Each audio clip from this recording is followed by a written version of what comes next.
It's a very warm welcome to all our viewers and welcome to a new edition of 8, our show bringing you all the latest news and developments from all around the world. And today, of course, we focus specifically on some of the recent developments with regards to President Abdel Fattah el-Sisi's visit to Eritrea. Today, the president returned home after concluding a visit to Eritrea. During his visit, President el-Sisi held trilateral talks with his Eritrean counterpart, Isaias Afwerki, and the Somali president, Hassan Sheikh Mahmoud, in Asmara. The two leaders discussed means of fostering bilateral ties in various domains, in addition to a number of regional issues of mutual concern, including stability and security in the Horn of Africa and the Red Sea. The head of state also expressed sincere gratitude to the Somali president for his keenness to participate in the summit. President el-Sisi asserted that the three-way summit between Egypt, Eritrea and Somalia did not only demonstrate the strength and distinction of relations between the three countries, but also reflects the growing importance of developing and strengthening relations, whether in facing common challenges in the Horn of Africa and the Red Sea, or to benefit from the capabilities available to the three countries to maximize opportunities for achieving development and prosperity for their peoples. President el-Sisi also reiterated that the meeting was to consult and benefit from exchange of visions regarding movements aimed at destabilizing and dismantling countries of the region, as well as undermining the tireless efforts of the three nations and peoples who yearn for peace, stability and prosperity. In his address, the President said during discussions the three leaders provide all forms of support to Somalia in order to achieve vision of the President and as well as the leaders in order to restore security and safety in Somalia through the National Army.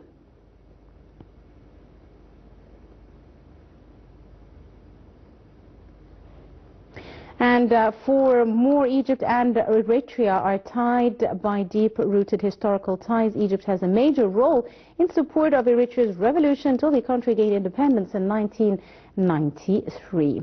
We have more details on Egyptian-Eritrean ties in this report. Egypt and Eritrea are tied by deeply rooted historical relations. Egypt had a major role in support of Eritrea's revolution till the country gained independence in 1993. Following independence, Egypt has worked on building a solid basis to develop future relations with Eritrea and promote cooperation between the two countries. After Eritrea gained independence from Ethiopia in 1993, Egypt established diplomatic relations with Asmara. When Ethiopia-Eritrea border war erupted in 1998, Egyptian diplomacy played a prominent role in easing tension and restoring peace between the two sides. Since Eritrea's independence, President Isaias Afwerki visited Egypt more than 16 times, reiterating the strong bond between the two nations. In September 2014, President Isaias Afwerki Egypt and discussed with President el-Sisi latest developments in Africa, particularly efforts aimed at countering terrorism, extremism and piracy. The two leaders agreed on the need for bolstering cooperation among the African countries to realize peace and security in the continent. In November 2016, President Abdel Fattah el-Sisi received Eritrean President in Cairo. The two leaders discussed bilateral relations between the two countries in all spheres. They also discussed developments in the Horn of Africa region and means of combating terrorism and extremism. President el-Sisi reiterated the need for activating the joint committee between the two countries to promote cooperation in all sectors. In January 2018, President Afwerki visited and held constructive talks with President el-Sisi. During that visit, the Egyptian president highlighted the importance of implementing joint ventures with the Eritrean side, plus promoting technical support programs offered by the Egyptian Agency of Partnership for Development, affiliated to the Ministry of Foreign Affairs.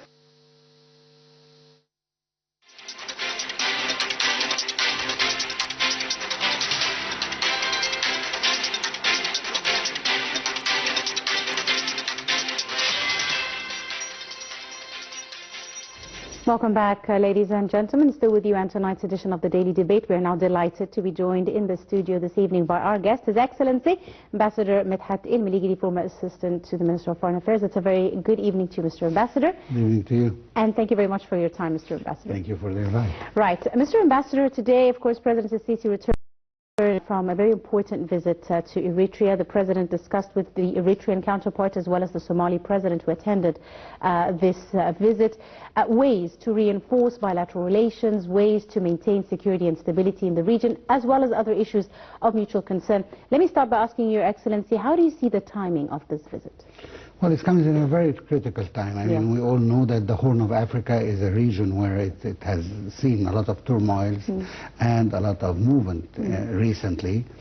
I'm not shy to say that one of the major reasons for this is the Ethiopian movements in this area in order to establish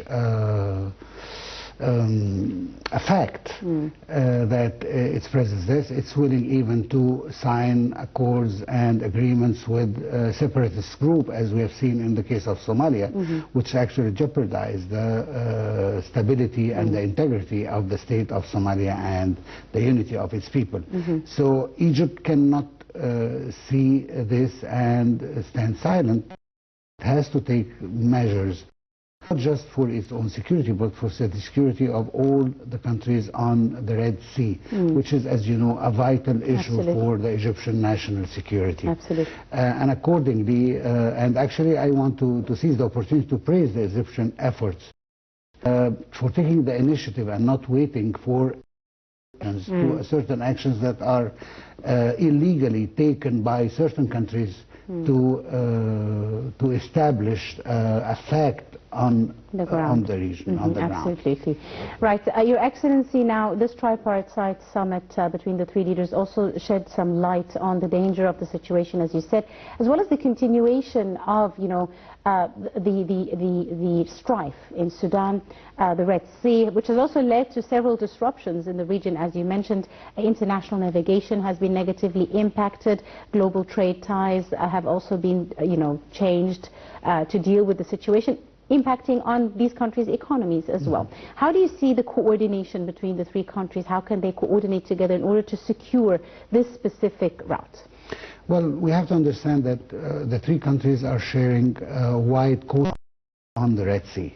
And if those countries are at the extreme south of the Red Sea, at the Strait of Bab el-Mandab, as we all know, especially in the case of Eritrea, Egypt is controlling the northern parts and reaches of the Red Sea, which makes those are the two beginning and end of the area of the Red Sea, the one that leads to the Arab Sea and so on.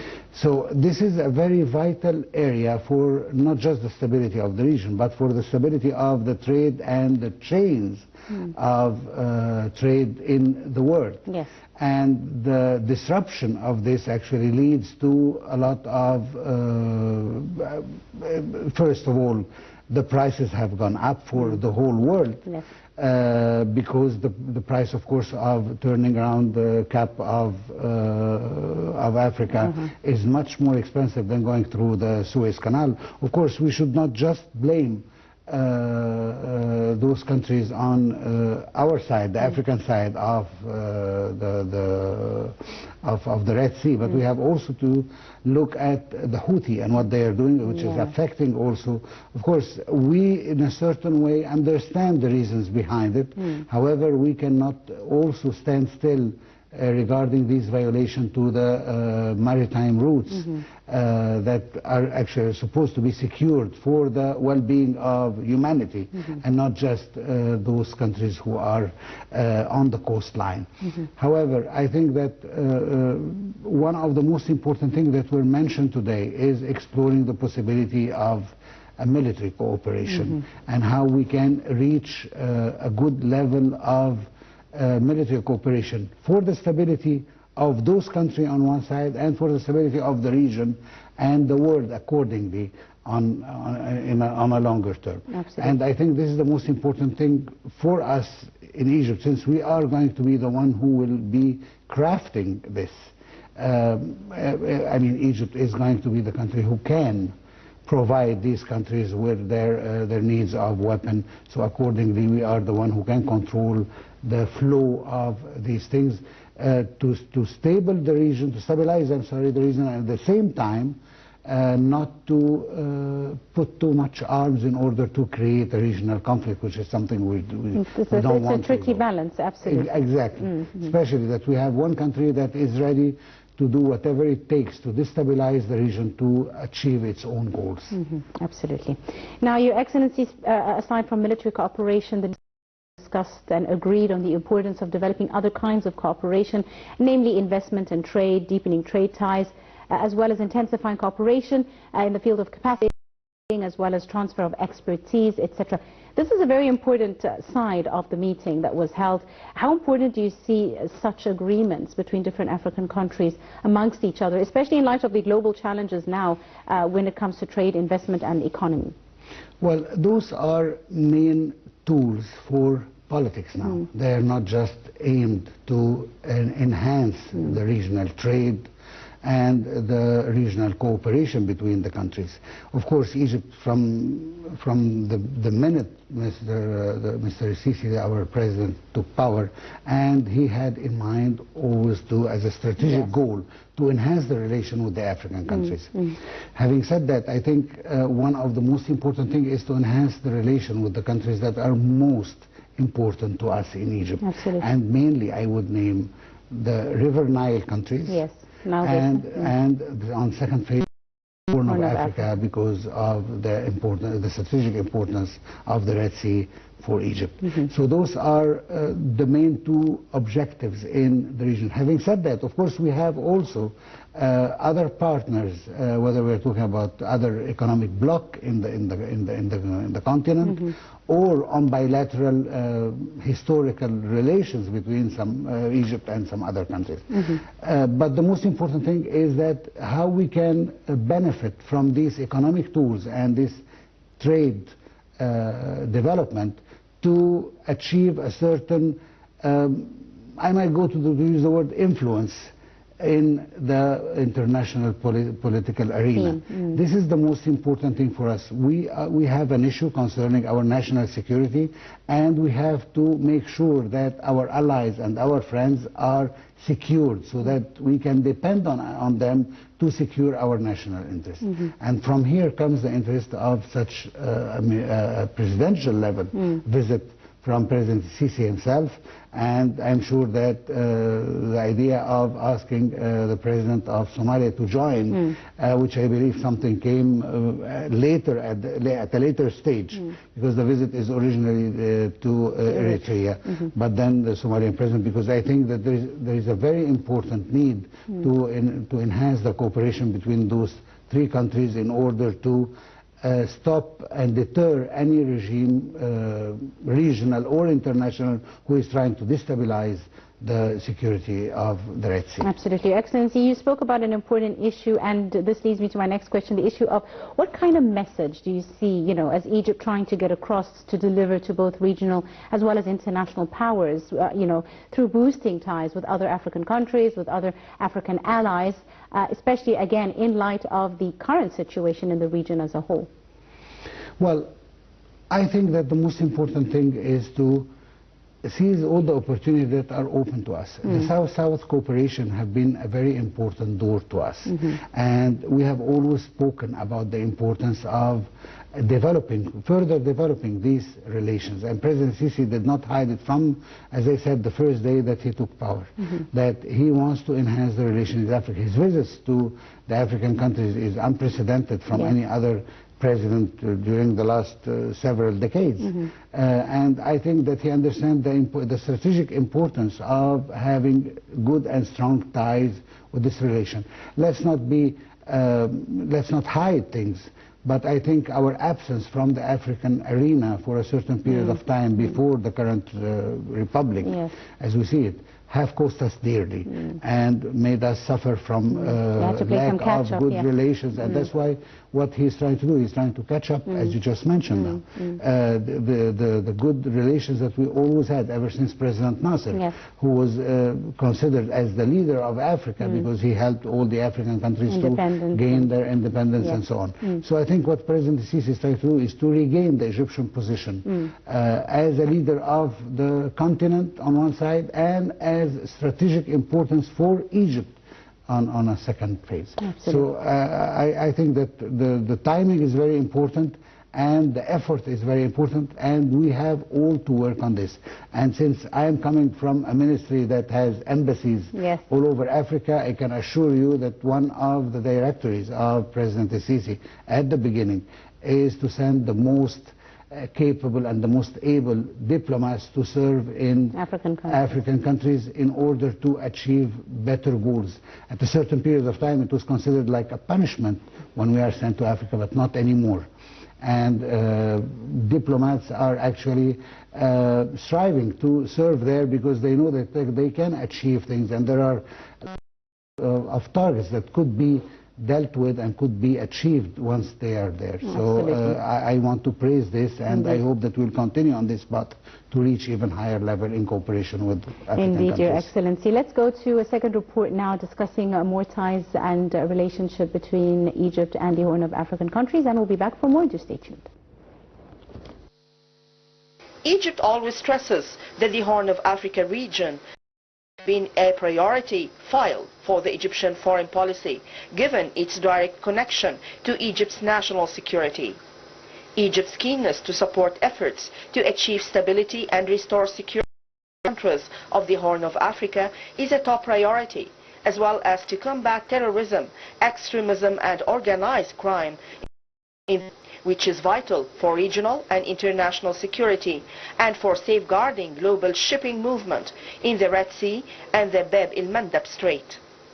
The Egyptian leadership's leading role in the post-conflict reconstruction and development file of the African Union, in addition to Egypt's hosting of the African Union Center for Post-Conflict Reconstruction and Development, and the establishment of Cairo International Center on Conflict Resolution, Preservation and Peace Building, are comprehensive.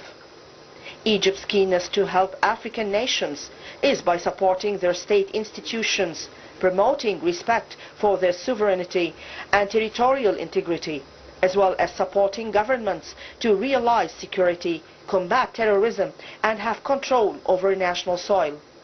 Egypt's stance emanates from its responsibility toward contributing to the maintenance of regional and international peace and security, in accordance with the principles of the United Nations Charter, the Constitutive Act of the African Union, and the Arab League's Charter. In a step that targets enhancing relations with the countries of the Horn of Africa, Egypt's national carrier, Egypt Air, has started direct flights between Cairo and Djibouti and Mogadishu in Somalia. Minister of Foreign Affairs and Immigration, Badr Abdelati, said the launch of the routes reflected Egypt's keenness to strengthen ties between the peoples of the three countries. He pointed to the expected positive outcomes of the line, include boosting relations on the popular level, as well as contributing to enhancing trade exchanges and strengthening relations among investors and economic sectors in the three countries.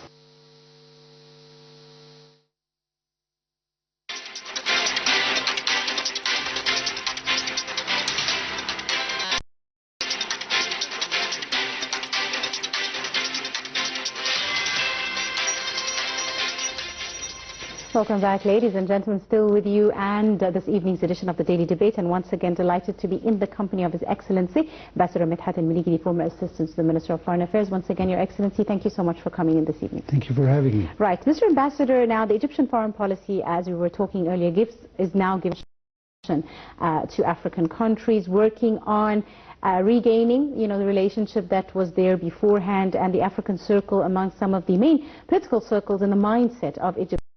Politicians. This is very important because President Abdel Fattah al-Sisi always speaks about, security in the African country leading to prosperity. There's always, challenge that they are related to each other. How do you see the role that Egypt is playing with regards to securing not just African countries, but even the countries around it in the region, in order to have this wholesome approach to relationships with other countries in the continent? Well, I'll tell you something. As an ambassador who served in Africa, I was ambassador to 2 African countries, in Cameroon and Central African Republic. I had the honor to serve my country as an ambassador there, and I can tell you that countries first are expecting a lot from Egypt. They're expecting that Egypt would look at them with a sympathized eye and try to advance the trade and economic relations between Egypt and those countries. Not just that, actually, the most important field that we are involved in is the training. I can assure you that it doesn't pass 1 week in the year that we are not inviting experts or so-called experts from African countries to train Egypt, whether we are talking about the economic field, the trade, medical, education, agriculture, most importantly, police forces, in the armed forces. The armed forces are having enhanced program for Africa. And not just that, actually, we ask them if they have any programs that need to be tailored for their own benefit and to address a need in these countries. And we do it for them. I mean, I can give you an example of one of the examples that I worked on, and this could be an example to be tailored for other countries. There was a deficit in Cameroon for freshwater fish. How can we raise freshwater fish? And we got experts from Egypt to train the Cameroonian on how we can, each peasant in his own land, in his own farm, could just have a small pool where he could raise fish there, and he could have a new source of income and a new source of protein that he lacks, especially that in rural area it's very difficult to reach there. So and how they can feed the fish, and how they can grow them, and how they can trade them. And this project was a great success. Absolutely. And I believe that similar programs could be adapted for other African countries based on their needs, because we have the know-how. We have these who can help in several fields and domains. The idea is just to know it and to be there, and these are not very costly, but they are very needed in African countries. This is one example of several examples, and I'm sure that my colleagues at the embassies are working round the clock to secure the needs of African countries that we can provide with, and accordingly we can have a certain influence in those countries which secure our position in the African continent, which is something very important. Every country is trying to secure its position within the continent it's living in, or within the area. Whether we are talking for Egypt, as we have always called it, the circles that we moved in. We have the Arab Circle, we have the Middle Eastern Circle, we have the Islamic Circle, we have the African Circle. There are different circles that we are working in. Absolutely. And when we are talking about the African Circle, we have worked a lot, but there is still a lot to be done, and we are working, as I said, around the clock to be able to achieve more and more trade and cooperation in the civil department and in the military department as well. Indeed. And Your Excellency, speak about the different areas, as you said, civil department, military department, political, economic collaboration, etc. There's also a very important issue of the cultural cultural exchanges. We've seen under the coordination of the Egyptian Fund for Technical Cooperation with Africa, Egypt has also offered technical assistance and scholarships, educational scholarships to many African students, which again was also discussed in this meeting. Very important as well to have this cultural exchange, cultural bond between different African countries.